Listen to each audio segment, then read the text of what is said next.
Hey everybody, welcome to part 2 of my commentary. Sorry about the fact that it's now full through. I don't have the unlimited time limit anymore. But anyway, getting back to where we left off, basically Sonic is able to free Santa Claus and take him back to his workshop. But unfortunately Santa ends up getting some bad news. Again, I don't know if you've seen this already or not, or you will end up seeing it. But Santa ends up getting some bad news, and the bad news is basically the fact that Robotnik has taken every toy that you can imagine. He's basically ruined everything. Now, of course, this causes everybody to get depressed and wondering what they do next, or what can they do next to try to get Christmas back or save Christmas. And this is where Santa Claus ends up seeing the ring on Sonic's finger. Now, the ring on Sonic's finger is one of the rings that Sally gave him the year before, along with all the other gifts. And when I'm so used to saying Robotnik, I'm sorry about that. But when Santa inquires where he got it from, Sonic has to basically explain that Sally gave it to him the year before as a Christmas gift, and that because Robotnik has done what he's done, this will be the second year he's not been able to give her anything in return. So Santa, upon hearing this, says, you know what, this might give us an idea. This might give us some hope right off the bat. Might give us a chance still. So what does he do? Well, basically, Santa takes Sonic to his back to the caves. He basically takes him back to the caves to show him the pictographs, or the whatever you want to call them, the pictographs that he had discovered while he was imprisoned there. Now it's kind of weird if you ask me, that he's not even there that long. Apparently, well, we don't really know how long, but still, it doesn't seem like that. And he's able to discover these hieroglyphics, if you will, these pictographs, if you will. And he ends up pointing to Sonic to a pictograph that looks exactly like the lightning scribble on the ring Sally gave Sonic the year before. Now, apparently, from what Santa was able to, I guess, decipher and translate, anybody that has that ring can unlock the powers of super velocity, in other words, super speed, which kind of surprises Sonic. And basically this tells Santa and Sonic and everybody else, oh, we still have a chance. Oh, this does give us a chance. But we end up finding out that the only way that Sonic can acquire the speed, though, is he's got to pass 3 tests. He's got to pass 3 tests. He's got to pass some kind of a climbing test. Basically, he's got to go to the top of a peak. He's got to go to the top of a mountain, or to the top of a peak, if you will. Then he's got to do some kind of obstacle course and stuff like that. So whatever. Basically, he's basically got to pass some tests, 2 to 3 tests, from what I've seen, to unlock the super speed, the super velocity, which would allow him to bring Christmas back to everybody. Basically, allow him to stop Robotnik from having Christmas in his grasp, if you know what I mean, in controlling it. And that's the one thing I have to let you know about with Robotnik. Apparently, Robotnik, I didn't mention this earlier, and I'm pretty sure you've seen this already. If not, if you haven't already, if you are, whatever. But apparently, Robotnik wants his castle, or whatever, his headquarters. He wants a lot of chimneys built on it, so that everybody on the planet can come down the chimneys and give him presents. Basically, that's why Robotnik took over Christmas. Basically, supposedly took over Santa's job, to have the roles reversed and have people give him presents instead of the other way around. So anyway, that's why Sonic has to basically pass these tests, so he can prevent Robotnik from ruining Christmas and the Christmas traditions by having Christmas just to himself, if you know what I'm saying. So anyway, Sonic ends up passing these tests, if you will, that he has to pass, and he ends up gaining the super speed necessary to kind of bring Christmas, to try to bring Christmas back to the world.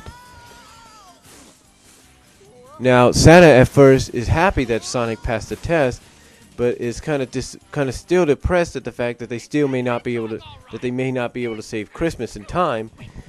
But Sonic's like, hey, don't worry, we still got a few moments. So by using the super speed or super velocity, whatever you want to call it, Sonic ends up going around the world. Well, first of all, ends up going to Robotnik's headquarters, just as Robotnik's indulging himself in all the presents that he stole from everybody, or basically forced everybody to give him. Basically, Sonic is able to go through real fast super velocity speed, if you will, and take back all the presents that Robotnik stole or had people or forced people to give him. And he's able to return all the presents to all the rightful owners and all that, including the young kid. He even had enough time to do that. Decorate the young kid's tree and give him the presents underneath it. And the young kid is happy about this and thanks him for saving Christmas and wishes Sonic a Merry Christmas.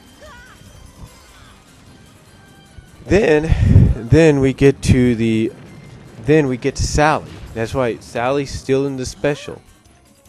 Now, before I talk about this final scene with her, basically a lot of people were wondering why Sally didn't speak in the special.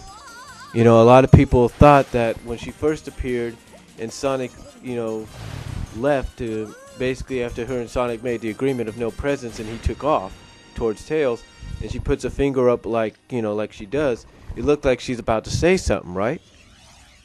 Well, apparently, obviously to me, and I think to anybody else, it looked like they planned to do that. They planned to have her say something. My only guess is maybe that's what they had planned, but due to time restraints and maybe due to the fact that they couldn't get the original voice actress, Katsushi, in to do the voice, they had to cut it out. Maybe that's what they had planned originally. I'm just saying. Now, another reason also is the fact that maybe they couldn't get Katsushi. Maybe, because I'm not trying to disrespect any voice actors or voice actresses. I think they all do great jobs with the characters they're given. And Katsushi as Sally, let's face it, she was Sally. She is Sally. There's no doubt about it. I'm pretty sure Katsushi would be one of those fans right now that wouldn't be too happy about what's happening with Sally in the comics. But I digress. But anyway, I think the reason I'm thinking the reason they couldn't get Katsushi, and again, this is not to disrespect her or anything, because like I said, this woman is Sally. There's no doubt about it. I'm guessing maybe her schedule was too busy for her to fit in to try to do the voice. Or maybe she just felt like, well, it's just maybe 1 or 2 lines or just something like that, and that's it. 1, 2, 3 lines, and that's it. Maybe 1 or 2 lines at the beginning and just 1 line at the end, and that's it. So I'm only guessing that's why she didn't do it. But anyway, as we saw, Sonic ends up going up to her, and she's basically sitting at a campfire in the middle of the forest. I guess with this, I don't know. I guess she has a sad look on her face or depressed look or something. I don't know. But ends up, and she has a stick. Basically, she's kind of batting the fire, some of the fire around, or basically making sure the fire stays on in the middle of the forest. And then Sonic basically comes up to her and dumps the presents right on her, as we probably saw already. And all we hear from her, the only thing we do get out of her is some kind of a kind of deal. That's all we get. Or something like that. And basically Sonic peels away. Basically Sonic buries her under all these presents, takes one present off of her, and basically thanks her and says that the ring she gave him last year really came in handy and everything. Like I said, he takes the present off her and then shows her mistletoe and kisses her on the forehead, and then puts the present back on top of her. It's just funny. But in the end, as you probably saw, Sonic does become the new Santa Claus, if you will. Basically, Santa realizes that maybe the robot Santa has a point. Maybe it's time for him to step down and for Sonic to take his place. And that's basically what happens. Sonic ends up taking his place and becomes Sonic Claus. So that's what happens. Sonic becomes the new Santa. Overall, I thought it was an okay special. I like the fact that they try to mix in elements from both Adventures and Sad AM, even though it was more Adventures based. And really, what else can I say about it? But in fact, it's a good special, and I'm glad I've kept adding it to my holiday specials and movies, DVDs throughout the years. So, hope you enjoyed this commentary. Hope you all have a good and happy New Year. If I don't get to you back to you before this, and I'll talk to you all later.